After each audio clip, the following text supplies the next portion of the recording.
வந்துட்டு கம்பும் கேவரும் சேர்த்து சத்து உருண்டை பண்ணுறாங்க. அதை போய் எப்படி பண்ணுறாங்கன்னு கேட்கலாம் வாங்க. என்ன பண்ணுற? இது சொல்லுவாங்க 3 கப்பு கம்பு மாவு, 2 கப்பு ராகி மாவு, 1/2 கேஜி கடலக்கா, ஒற்றை கடலை 1/4 கேஜி, 100 கிராம் எள்ளு, ஏலக்காய் பொடி, பாதாம் ஒரு 100 கிராம். ஓகே. அதெல்லாம் வறுத்துட்டு எல்லாத்தையும் வறுத்துட்டியா? ஆமாம் மாவெல்லாம் வறுத்துக்கிட்டேன். வறுத்துட்டு இதெல்லாம் வறுத்துட்டு பவுடர் பண்ணிடணும். ஒன்று பாதியமாக பவுடர் பண்ணி. சரி, இதுதான் பவுடர் பண்ணி பண்ணியிருக்குது இப்போ. இதுதான் பண்ணது மாவு. ஓகே. இது பண்ணுறது வெல்லம். சரி, வறுத்துட்டு பவுடர் பண்ணிட்டு அப்புறம் பண்ணிட்டு இதை பாகு எடுத்துட்டு இதை ஊற்றி. சரி, வெல்லம் பாகு. இதை வெள்ளைப்பாகு.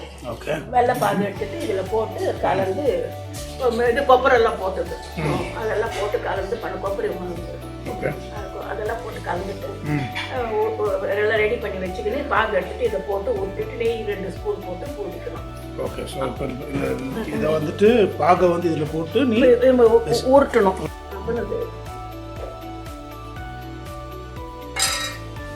உருட்டிட்டு வைக்கணும் தட்டு. ஓகே. அதான். ஸோ இது நெய். ஆமாம், கொஞ்சம். அப்பப்போ தொட்டுக்கிறியா? ஆமாம் கொஞ்சமாக தொட்டுக்கணும் பண்ணணும். ஓகே. ஸோ இதில் வந்துட்டு இப்போ கம்பு இருக்குது, அப்புறம் கேவலம். ஆமாம், 2 மாவும் மிக்ஸ் ஆகி ஹெல்த்தியான ரெசிபி. ஆமாம். சரி, இந்த உருண்டைலாம் பண்ணி வச்சிருக்கு எத்தனை நாள் வரும்? வரும், 1 மாதத்துக்கு வரும். அப்படி இருக்குமா? நல்லா இருக்கு, கெட்டே போகாது. கெட்டு போகாது. ஆமாம், சரி. சரி, தேங்க்யூ.